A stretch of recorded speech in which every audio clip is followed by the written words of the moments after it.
Good afternoon and welcome to the car design webinar from Luxoft. This afternoon we will be talking to Luxoft on the fact they will be talking to us about the mobility revolution and enhancing the relationship with your car.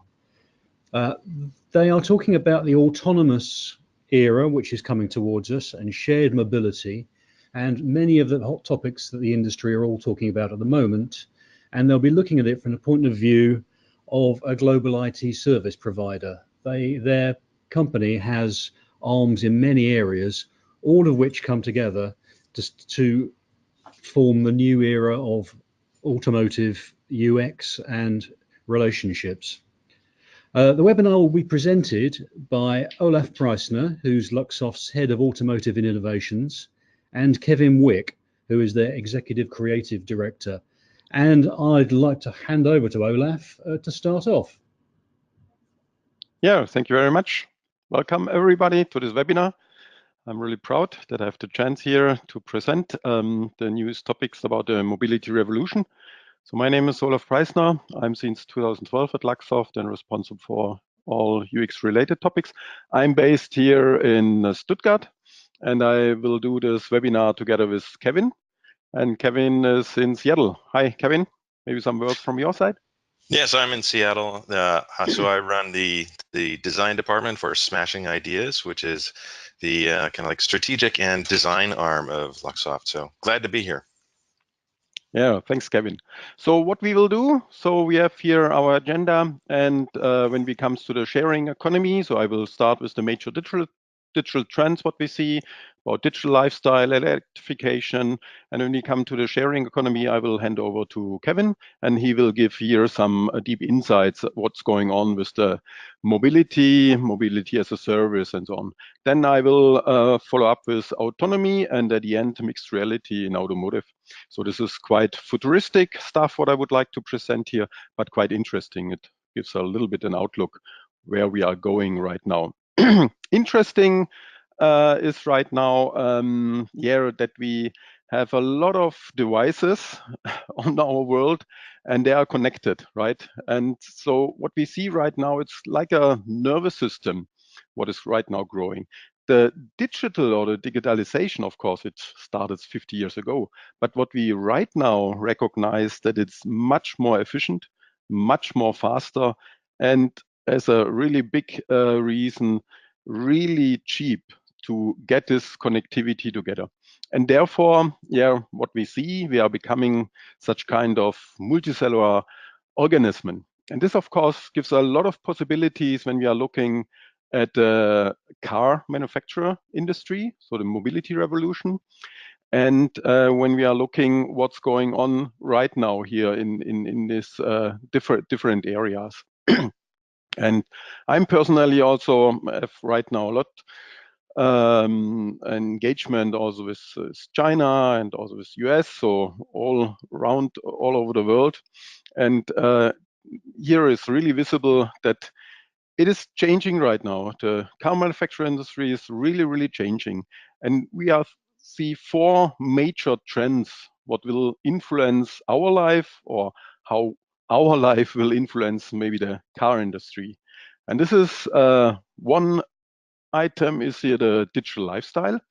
The other one is electrification.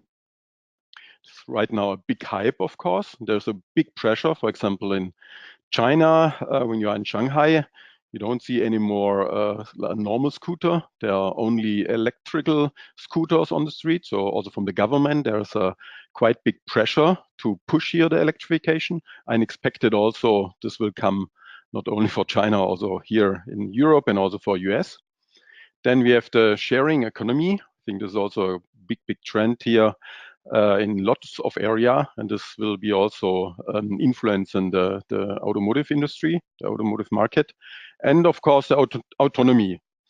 Autonomy, I think it maybe took a little bit more time that it will be realized, but partly autonomous driving is right now on the road. So we see there's also big pressure and a big efforts also from technology standpoint. There's a lot of things ongoing. So therefore, I expect also a lot of progress here in the next couple of years. And all of this 4 trends, of course, influences the customer experience here. Not only the user experience, it's really the customer experience. And where we are coming from is from HMI, how to build up such kind of user interfaces and how to interact with such kind of systems. And here we see a lot of new opportunities, and also, of course, challenging, right? Challenges how we have to solve here. And it is also a kind of that we not only have anymore only a product, right? So that the car manufacturers selling a car and that's it. No, it's changing. So it's I think from product to relationship, right? So it's not only that the company sells some kind of products. No, it's it begins when they're selling some product. Then it begins, and it's then more an holistic view and an holistic brand experience there. And of course, it has also something to do with data. Data are really valuable, and data are money. And of course, everybody would like to have also this value chain here. And the car itself and produce a lot of data also in the future when we are thinking about autonomous driving, when we are thinking about different mobility services, when we are using then the services and we produce there, or everybody from us is producing data where we can use. And this, of course, to help also to engage and to improve the user experience here. So therefore, we are focusing on the user and customer experience. Let's start with the first trend. What we see, it's a digital lifestyle here. And I like here this picture. It shows how the automotive world and the apartment or the living room, the space coming together here, right? So in the background, you see, and it was an project from Hyundai, what they presented here when the car is driving and it docks on your apartment. It's not a separate garage. It's not a separate product anymore. No, it's connected here really to your living room, and it's interacting also in this kind of way. And what I would like to show you is some examples, some practical examples. So not only from the bird view, not only on the other hand, I would like to go a little bit deeper so that I can transport it a little bit more. What does this mean? How this influences the digital lifestyle? Of course, right now we are dealing with our smartphones and also our smart homes. And for us, it's absolutely normal that we are using Spotify and Netflix and all of the other applications. But for the car itself, right now it's quite brand new, right? So the connectivity, it has already started, but it's not on a really good level right now, the integration part and so on. But I expect from technology perspective, connectivity and so on, there will be much more improvements there.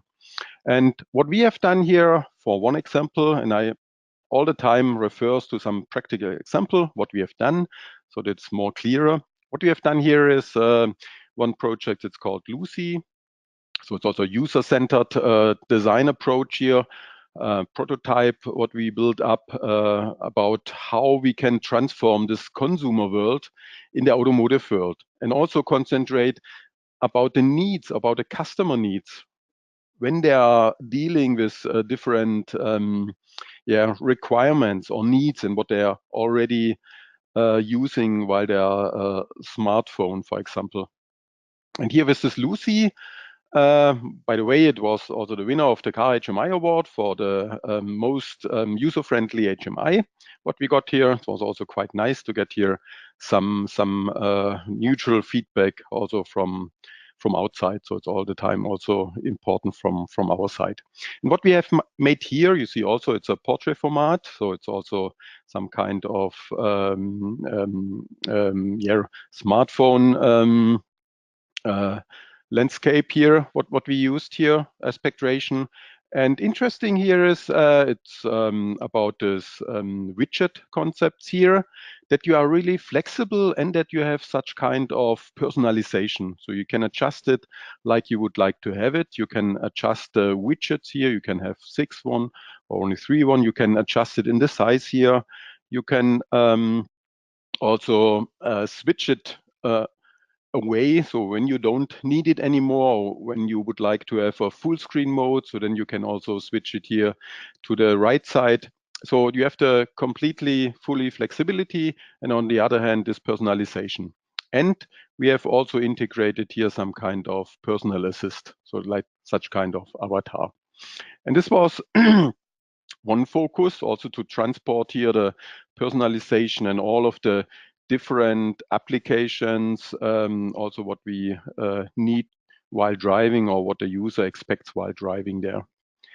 And about this personal assistant, so there's here one example what I would like to explain how it works. So it's when you are hearing music and there is maybe some kind of concert nearby in your location, then you get here some kind of information here on your screen and your hint, and you can go directly then here to this here concert, more detailed information. You get all the information here together from your calendar, from your navigation system, but also you can book it here directly. So, and what is the advantage when you are in the car and maybe this semi-autonomous driving and you're using your car, you have in this case a really big display. And this is a little bit, or not a little bit, it's a big difference here to the smartphone approach, right? You can show different information, collect them together, and bring the best value here to the user.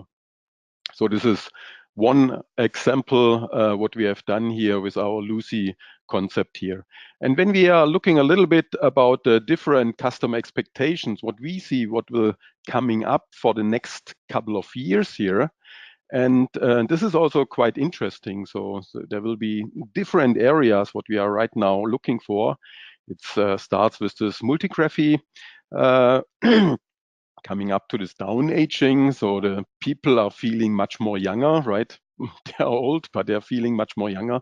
And you have also to take this into account when you are designing such kind of user interface or customer experience there.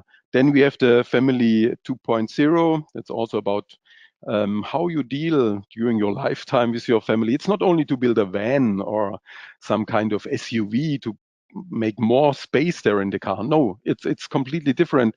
You have to think about also different mobility services, maybe what the family needs during their different periods of the family, or these neo cities here in this in this area. It's about the green cities, right? So how does this influences? Kevin will later on go a little bit more in detail about this.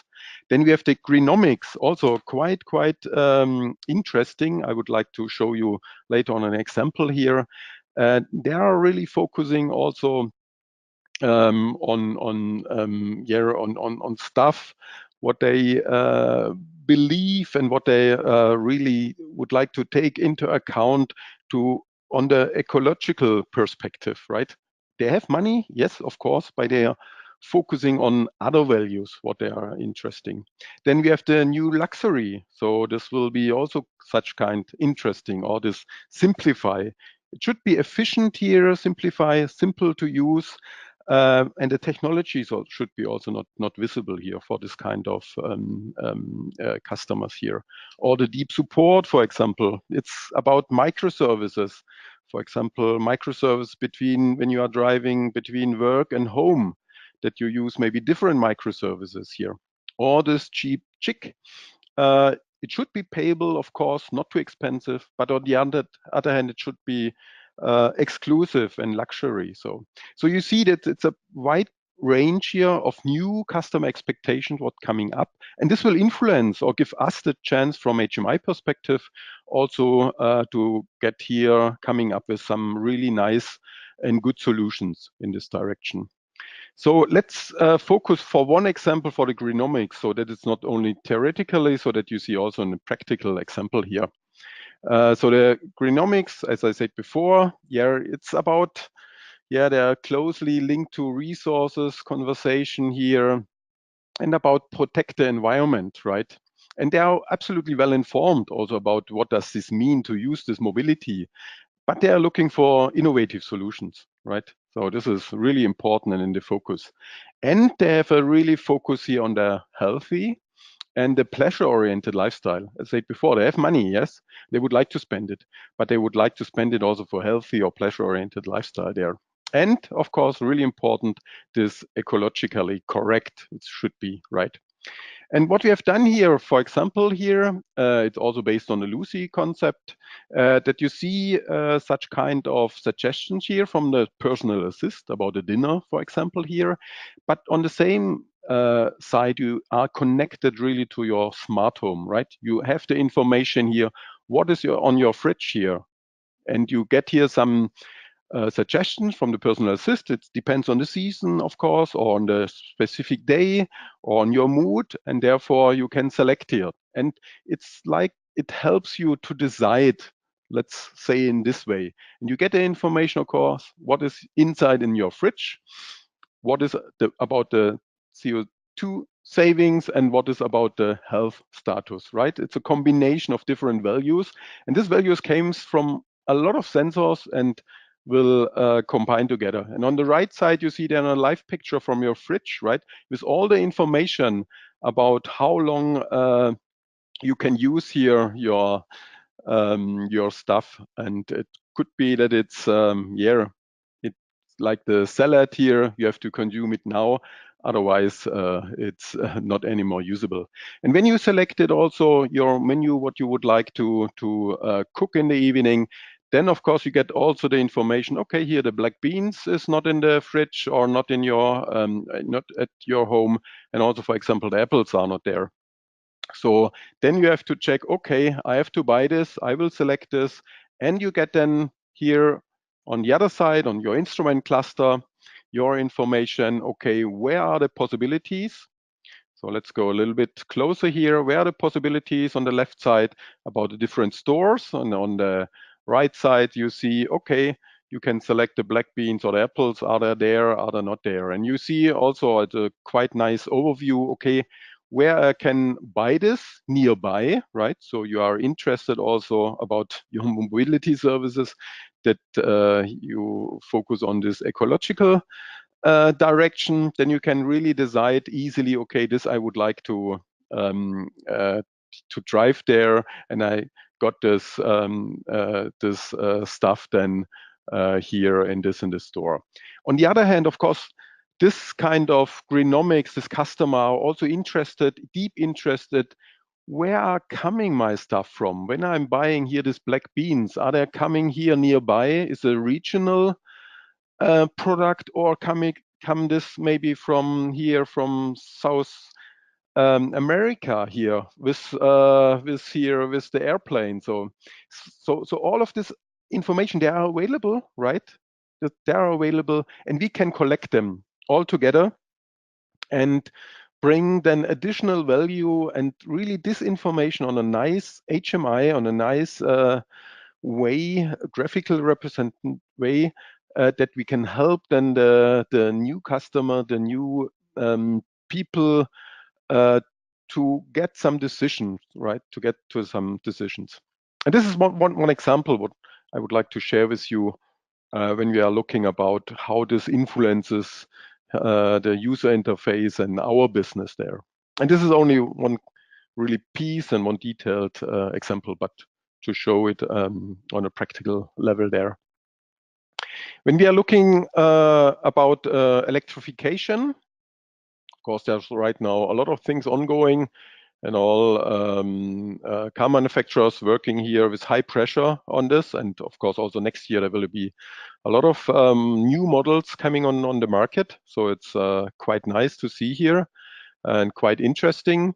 And when we are looking, okay, what is when you are driving an electrical vehicle, and right now, and I think also in the next couple of years, it seems it's depending on the technology that you have some special needs, right? So the driver right now have really here some needs for information, and right now it is about the distance. how far you can drive with your car with your battery power here. And this is also some kind of, what you have to take into account when you think, okay, what are the expectations, or what is the needed information from this client, or from this driver, for electrical cars. So therefore, we also make some concepts here, and this is about trust, right? How can we transport the trust to the driver? Okay, everything is fine. You get all the information you need, and this is your information when you are planning also a long distance route, how you have to drive, how you have to deal then with this or with your electrical vehicle. And therefore, it's also here a simple example how this could be also in your system. It's about to show the distance, the range where you can drive, and also then when you have a long-term ride, that you have then also the possibility to adjust here, um, your distance here when you have a charging station in between, and you see directly about the charging time and the distance, how this influences each other. So also a quite nice and important information, additionally with the type of connectors, about the price information, and so on and so on. All the informations are there, but this has to be collected, right? And then you have a transparency, and you can also transform this information then to the driver, and what he really needs there. It influences also the instrument cluster when we are looking here at this example. So it looks completely different than a normal classical instrument cluster, what you right now have on the screen. Here is the focus really about your charging stations right now, and your range, what you can drive. You see, you have this kind of sport mode where you can drive 98 kilometers. And when you extend it here to the eco mode, then you have here this additional 22 kilometers where you can drive. And all the time you see here your charging stations, the amount of charging station, and so on. So this is something also about trust, right? The information what the driver really needs right now. Of course, it could change when the battery technology is improving there. But right now, we think there is a lot of possibilities, especially with digital instrument cluster, to transport this information then to the customer, and have here and generate a really good and nice user experience there. So let's go to the sharing economy. So I will also share my screen here to Kevin, that Kevin give us here more information about what's going on, shared economy and mobility. Okay, great. Thank you. Welcome. So let's get started here. So when we talk about the sharing economy, a lot of times what we are really talking about and thinking about is sharing things that aren't necessarily ours. And so we start talking about services like Airbnb, where we're sharing living space. You know, it happens to be our living space and we're sharing it with somebody else. We think about WeWork, which is sharing workspace. And this is where some space is being provided to some workers. So it's not the workers sharing it to other workers. And we think about work itself. There's things like TaskRabbit and Upwork and other services that also allow people to share their work and share their services. And then things like Rent the Runway, where we're sharing clothing. And again, it's a mix of sharing things that I own and sharing things that a provider is providing to me. For today's talk, of course, we're going to be talking about, vehicles and cars in particular. So the big, behemoths on the street are Uber and Lyft, right? Everybody knows about these two. And we're also going to be talking about Reach Now. So I'm going to be sharing a little bit about Reach Now and what we've learned about Reach Now. We did some work with them. And Car2Go, there are a bunch of other services. There's Maven, there's Zoom, there's Movable, Lime, Drive Now. So there's a bunch of, emerging services that are coming around in the vehicle space around sharing economy. When we talk about sharing economy in terms of transportation, we often are talking about mobility as a service. So what do we mean by mobility as a service? And we look at it from two different perspectives. One perspective is the user perspective. That's the driver or the rider. And defined that way, it's about not owning the thing, not owning the means of transportation that you have. It means having somebody else provide that means of transportation. From the provider perspective, it often means creating a platform, a seamless platform that connects multiple different services into one seamless experience for the end user. So what is driving these trends to go into this ride sharing? And it's really about costs and convenience. So those things can thing like getting into finding parking and finding availability of cars, and doing things like saving frustration and time through not having to do a lot of the work yourself. There's also price things like not having to spend the purchase price on a vehicle itself, and then the insurance and the repairs and maintenance and fuel and all the headache that goes along with all that. And these obviously come about in congested cities. That's the place where these things are coming up most often. So when we look at like mobility as a service, it's often linked to creating, green cities and reducing carbon footprint. And while these things are, potentially and conceivably true, they tend not to be the real drivers of what makes people the riders and the drivers of the car sharing services, really choose to do that. They happen to be enablers to make them feel good about what they're doing, but they're not the real drivers. Nonetheless, for as designers, we should be striving towards reducing things like carbon emission and going towards these green cities. So if we want to have mobility as a service really help out in creating these green cities, there's a bunch of different complex factors that go into making this a reality. So the first is governance, and this is really how do the different services come together and work together, especially public government services with private companies. Technical interoperability, so being able to have different systems and applications talk to one another and work together. Data strategy, so as Olaf mentioned, there's a ton of data that can be generated and captured through vehicles and transportation. And so having strategies that make sense for the collection, the storage, and especially the sharing and the privacy of that data. There has to be a certain amount of profit opportunity for private companies to really get invested in this. And so currently it's a open question about whether companies like Uber are eventually going to become profitable, but there has to be some amount of opportunity for these companies. But lastly, the thing that I want to talk about is really about the adoption. So if drivers and riders don't adopt, if they're not encouraged, if they're not enthused about partaking in these services, none of the mobility as a service is going to flourish. So then that brings the question of what is the role of design? And so that's the question I want to address right here is what must design do to make mobility as a service succeed?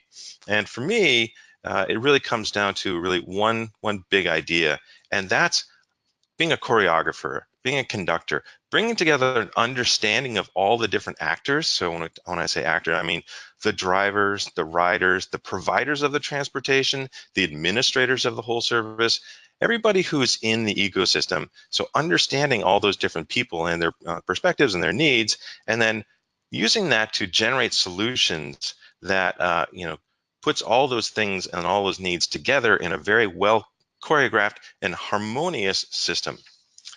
So what are the tools that we have to use as designers to make this happen? One of the strongest tools is a framework of thinking called design thinking. You may be familiar with it. What's on screen right now is Smashing Ideas version of design thinking, where it allows us to understand people and their behaviors in various contexts and helps us to generate and externalize thoughts and ideas. And then it also aligns the different stakeholders, so aligning the providers, the administrators, drivers, and riders. So if we take a look at a couple different time frames, so right now, we can say, there's largely ownership of cars, there's largely ownership of vehicles, there's some ride hailing, so taxis obviously been around for a long time, taxi cabs, but also Uber and Lyft, and then there's a mix of public or private, which is generally separate. You're either going to drive yourself in your own car or you're going to take public transportation, bus, train, whatever. In the near term, we're looking at car sharing and having things be multimodal. So having connections between car, bus, walking, scooter, bike, all those things kind of stitched together, and a combination of public services and private services. And far term, we're talking about autonomous vehicles, and Olaf is going to talk about that in just a minute, as well as citywide platforms. So I want to focus in on the near term and focus in on some things that we learned from ReachNow. So for folks who are not familiar with ReachNow is a car sharing plus ride hailing plus reservation service. It's very much like Drive Now, which is in Europe, Car to Go, but it also does Lyft and Uber services. And so what we did for them as part of BMW's experiment into this whole area, Smashing Ideas redesigned and did the front end code for their iOS app and their Android app. We're pretty happy and proud of it. Here are a couple of things that we learned from it in terms of what design must address in terms of making mobility as a service succeed. So the first thing is around availability. There has to be enough vehicles in a particular area for somebody to say there's a car near me whenever I want to get someplace, as well as not only a car, but also parking. So I need to know that I'm going to have confidence that when I get the car and it's going to be close enough that I can walk to it, that I can also find a place to park it. Second thing is about safety. So I want to make sure that the car that I'm going to be driving is safe. And when we look at like Uber and Lyft, that tends to be one of the downfalls of those services, because you don't have the same level of confidence, because it is somebody that you don't know, and it's not necessarily very well regulated. It also gets into help and making sure that there's strong, robust help systems in cases of accident or other kind of trouble. Third is around parity. So parity compared to owning my own vehicle. So this is really like, how do I move from owning a vehicle to trusting mobility as a service as my primary means of transportation? So the mobility as a service has to meet everything that my own vehicle does today. So it has to be able to do things like take me to places that I go to occasionally, as well as commuting, but also special appointments, doctors, and then entertainment, going out on town on the night, going out to the mountains to go skiing, whatever. But it also has to provide superior value. So it has to be a nicer ride. So getting to drive a BMW or a Mercedes is something that is not necessarily an option for a lot of car owners. So that's something that's kind of like a special and a perk. And so that whole system, like the infotainment system, having the car be clean and smell well, and frankly that turns out to be a big factor, is like that cleanliness within the car. And then also a certain amount of aspirational identity, to be able to say like, yeah, I deserve this kind of car because that's the kind of person I am. We get into costs, and so when we talk about costs, we can talk specifically around dollars. And so saving dollars in things like purchase price, maintenance, repairs, servicing, fuel, insurance, making sure that all those costs are at least at par, if not better. And then having the experience, and this is where a lot of times design, if people say design, and we get into kind of like the styling and the interface, and that is critical and it's important. But all these other features are just as important, if not more important, to make sure that the entire experience is a very good and well-designed one. And as you'd expect, things like how to find your car, how to operate your car, it has to be easy. You have to feel like you're in control. It's got to have a caring support system that is available, and it has to be easily learnable. And lastly, all of these things drive into creating a sense of trust. And so it's the designer's job ultimately to create that sense of trust with the drivers and the riders, the users of the system. Just so happens that trust is a big factor when we talk about autonomous and autonomous vehicles. So, Olaf, I will hand it back to you. Okay, yeah. Thank you very much. Okay, thank you very much, Kevin. So then let's go to the next topic. So this autonomy, so autonomous driving. And this is also quite interesting technology right now. And I think when we are realistic, of course, it will take a little bit more time than electrification. But on the other hand, I expect that it will be then on dedicated areas allowed, maybe in urban areas. And this, of course, is also the future when you're looking about big cities like China, Shanghai, or there's Jiangsu in the north of China. They're really, really big cities, and they're building up complete new infrastructures there. And I think for this dedicated areas, it's much more easier to establish such kind of autonomous driving. And I think here in Europe, maybe it takes a little bit more time, but what I would like to have it suddenly, because I'm already every day I'm stocking in the traffic jam in the morning and in the evening, and I spend so much time where I can nothing do really productive or relaxing.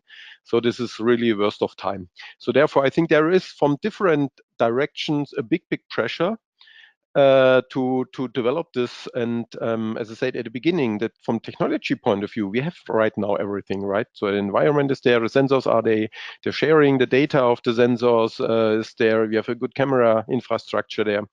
And there are a lot of developings ongoing. Also from Luxoft side, we have a dedicated line of business who are working on here, or practice, who are working on this autonomous driving. And what we at Luxoft also in several cases, we are working with Frank Rinderknecht from Rinspeed here together. So this was the Micromax project, what we worked here together. It was also about swarm intelligence in urban traffic, that you can jump in, jump out. It's a mixture between this mobile as a service in combination with such kind of robotaxis. So quite nice combination, to be honest. And you have here also the infrastructure, all the data, what you need, then your music and your work environment, and so on and so on and so on. So, but what we see here with the autonomous driving aspect, also from user perspective, we have here completely different possibilities and also completely different needs from the driver.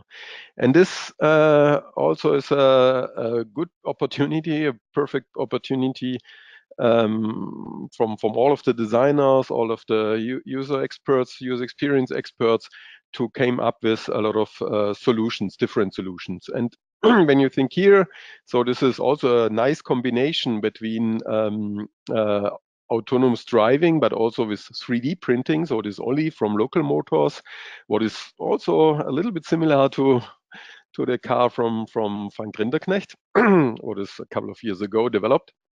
But this car is interesting. It's autonomous. It's electrification, and it's printed with a 3D printer in 10 hours. So it's also a quite nice business model here. What also is like a revolution then for the car manufacturers also itself. And so this is also self-driving bus here. But there are different needs, different expectations. Like you see here, maybe you need some not such kind of public robotaxi. No, maybe in some cases you need some kind of launch atmosphere here. And of course, you have then also a lot of different possibilities. What also influences at the end the user interface here. Or you would like to drive alone in a quite nice environment, but with a small car. Also, of course, has a big influence to the user interface at the end. Or another car, Rinspeed Ethos, what we developed together with Frank Rinderknecht here, when you would like still driving sportive, right? So this is the possibility here. You can drive in autonomous mode, but you can also drive in a manual mode. And therefore, there was also a lot of questions coming up, what we discussed. So it's not only about designing or about user interaction, user experience. No, it's also about question, okay, when you are driving on a racetrack with this car, and you are driving manually, and then the car itself is driving in autonomous mode, who will be at the end better? And the autonomous driving mode, the car itself, so it learns, could be better.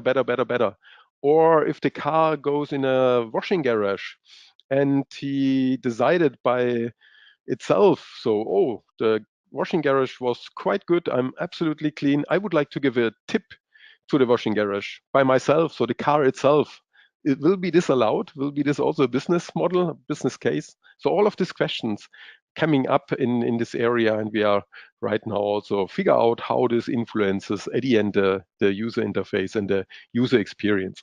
Or the next step, of course, and it's also not so far away, to be honest, it's about this flying cars or this hybrid cars, right? So this is this pop-up. It was a project from Airbus and Ital Design. What quite interesting is, so it's also has something to do with mobile as a service, right? So you can use a classical vehicle as a transport with wheels, but you can also choose here this flying kind of plane here, where you have then this cabin who will take from this flying robot here and brings you to your destination.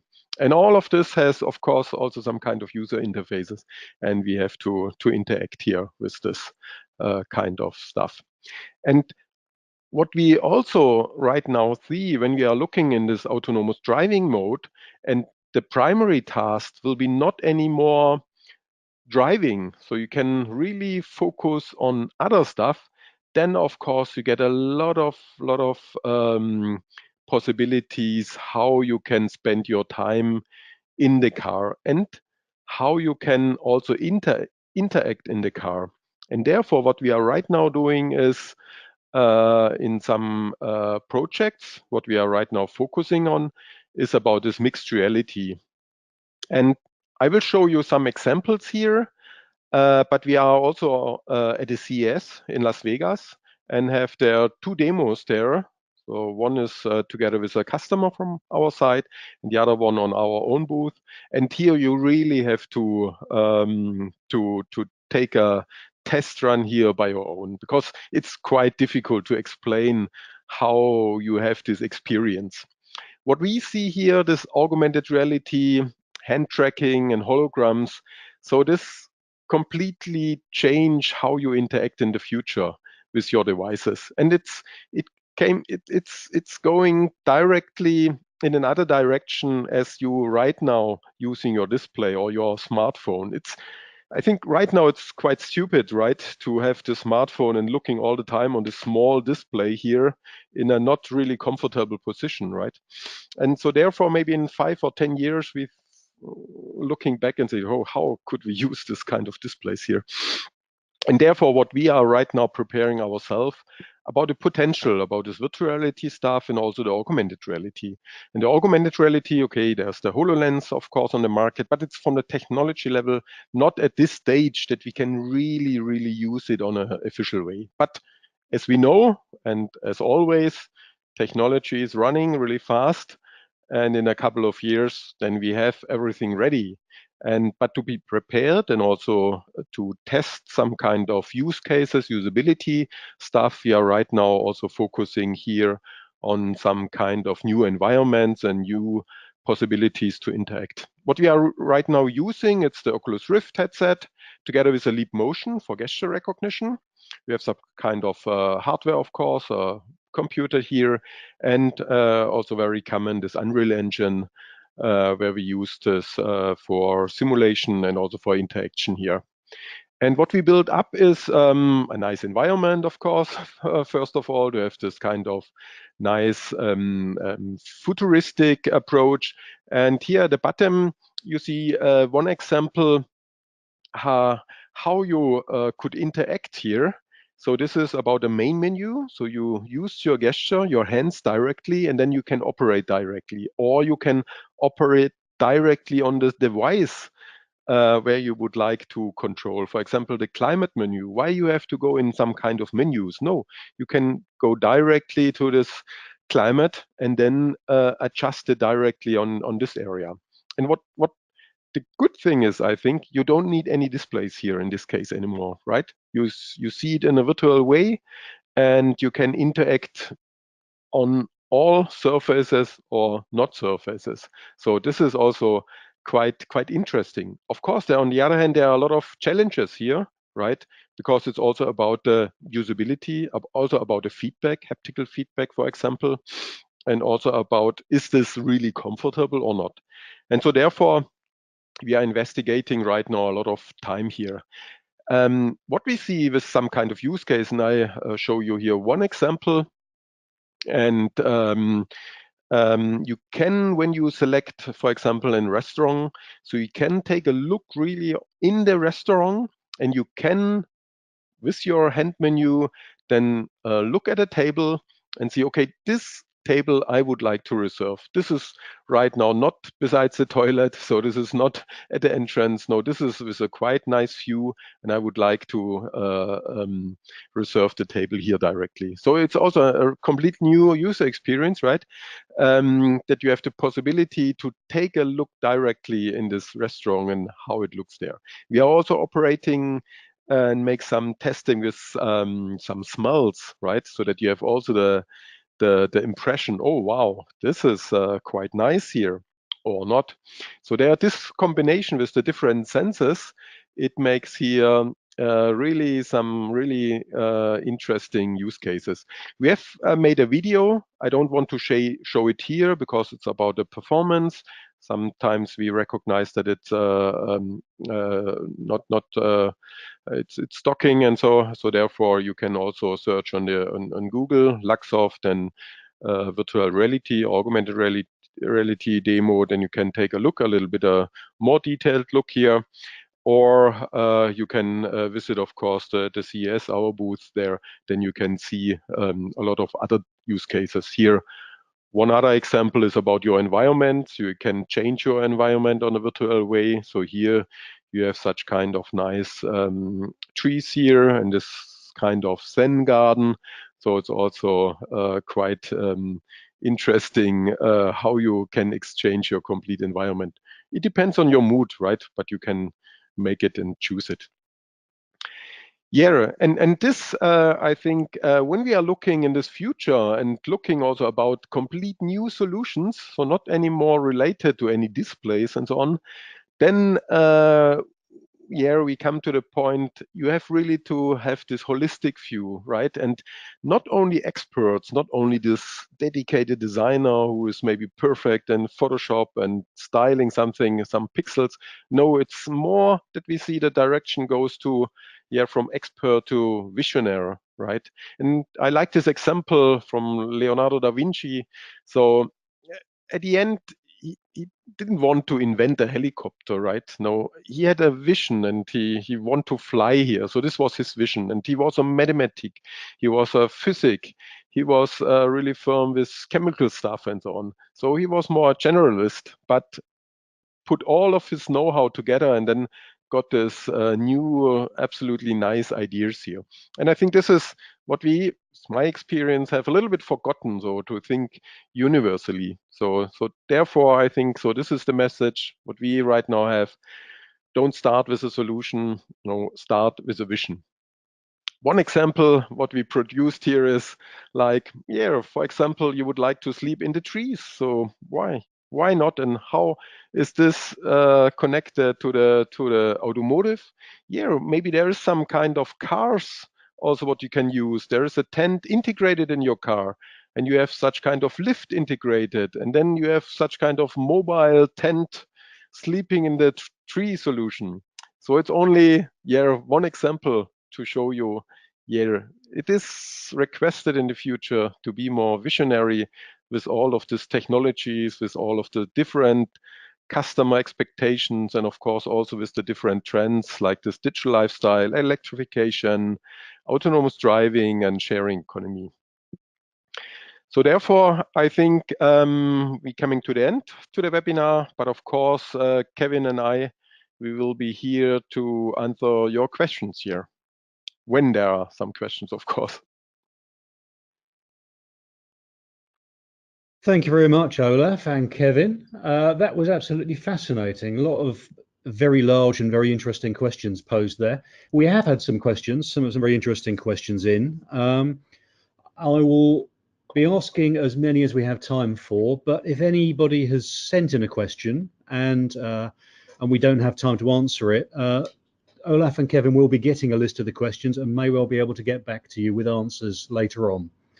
But for the first question, which is a really big one, is with all of these changes that you've mentioned, how do you think the automotive industry should react? Yeah, maybe I will start. What we right now see with all these changes, so it's not only what we see, the OEM should not only be focusing on the metal, right, on the exteriors, or on the metal pieces. What we recognize that it goes much more in the direction of a software company. So the OEMs are changing from a really production company, sometimes more in the direction of a software company. And this is also needed, I think. It's necessary to be prepared, because you have to deal with all of the technologies, and there is a lot of software, a part of the software. And at the end, what we see, the OEM is really interested, or should be really interested, on all of the data where they will be produced, right? So they own the data at the end as a car manufacturer there. And this is what we right now see, and a lot of car manufacturers are now moving in this direction, and it is necessary, I think. So from the production company, pure production company, really to such kind of software company, and working more agile way, not anymore in a waterfall way, how it was in the past, right? So there you lose a lot of time. So nowadays you have to be really flexible. You have to really react on the market when there is some changes from the consumer world, for example. You have to react really, really fast, and you have to adapt it. And this you can only to do when you have this kind of agile model. And what we are right now in some projects with our OEM together, we are working there in this way, and we see there are a lot of benefits for both, I think. Yep, I totally agree. And some of the things that I would amplify are things like the cultural changes at, the car manufacturers, the OEMs, of adopting some of the cultural norms of some like the software companies. If we take a look at so Apple and Amazon, and any kind of company where the customer experience is constantly being iterated and constantly being tested, and there's a lot of experiments going on, and making sure that that experience and the holistic experience, and not just one piece of it, is all well orchestrated and all well designed. So from the software piece to the connection into the car, and to how the person is going to be using the vehicle, all of those things kind of tied together. It's a different frame of mind, and I think that's going to be a big change. I also think taking a look at some of the upstarts and the startups and the adjacent companies, and seeing what they're doing, and looking at them as potential partners, but also companies to learn from. Okay, thank you very much. That was interesting. Another big question for you. You've mentioned autonomy quite a lot. When do you think autonomous driving will become the norm?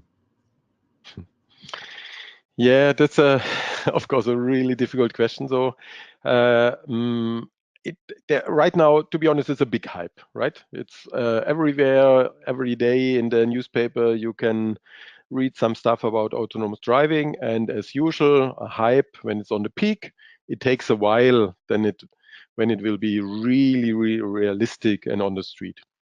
On the other hand, we see different areas there and different countries, and you need there a good environment, of course, right? So there should be a good environment, especially when you are starting. It's really sensitive to autonomous driving, especially when we are looking, when there was some accidents from Tesla in this area. It was quite big tension in the newspapers, but it was only 1 or 2 or 3 accidents, so nothing to compare with what's going on daily on the street, right? So I think it will be a big improvement, and a big advantage in the future when we have this autonomous driving, because I think also the drivers who are now driving manually on the car, I don't trust anybody. So it's sometimes really strange. Yeah, but of course it's a sensitive topic there, and therefore I think it will be piece by piece. It will be established first of all on dedicated areas, maybe on on such kind of how should I say it, and on the airport or something, what is on the control, so that there are only autonomous driving cars then there, or there is some dedicated areas in big cities, urban cities, where we build up new and the infrastructures they're building. No manual cars are anymore allowed there. And so I think we will get step by step there to this at the end fully autonomous driving. But this takes years, I think, really years.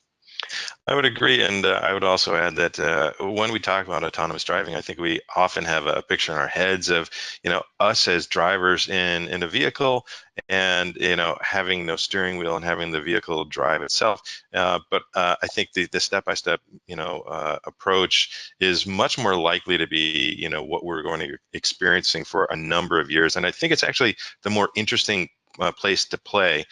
So when we're talking about kind of, who is going to be doing the driving, and then if we kind of step down to something where it's more augmented as opposed to autonomous. And so I was talking with our CTO Victor Allen the other day, and he came up with the idea of like, well, what if we had the vision of the cameras on the car, like in a Connect style, understand exactly, where the lane is, what kind of conditions, rain, snow, darkness, other vehicles, and use that information to create a heads-up display that covers the windshield, where it shows these are the lane markers, and kind of shows at night a daytime view.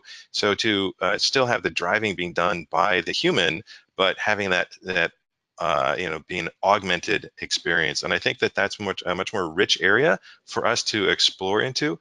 And I also think it's going to be the more realistic, kind of consumer driver position.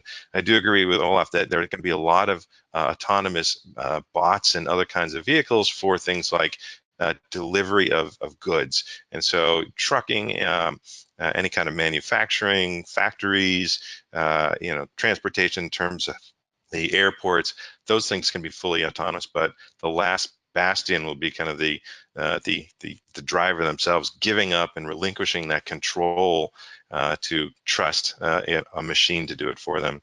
So anyway, the middle area I think is the place that's coming, and it's going to be a lot more widespread, and I think it's a lot more rich for us to kind of come up with interesting solutions. Mm-hmm.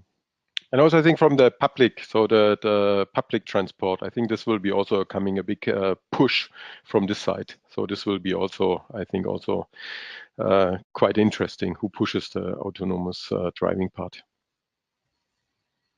with some dedicated lanes or some separate traffic, for example. So when you have here then dedicated areas where the autonomous public transport is allowed. So this will be then also really efficient, and also a big advantage for the customers. And then of course you have then the benefits, you see the benefits, and this will be then like a multiplicator. Yeah, and that gets into kind of like the governance and the cooperation between the public and the private companies, and different cities, different countries are going to be ahead of that. And so you see things like Finland, and the WIM system in Finland, where they have a lot of that public, all kind of stitched together in a platform, whereas in other countries, other cultures, it's going to take a lot more time, because there's a lot more players. Like in the US, there's, it's much more divisive between public and private entities.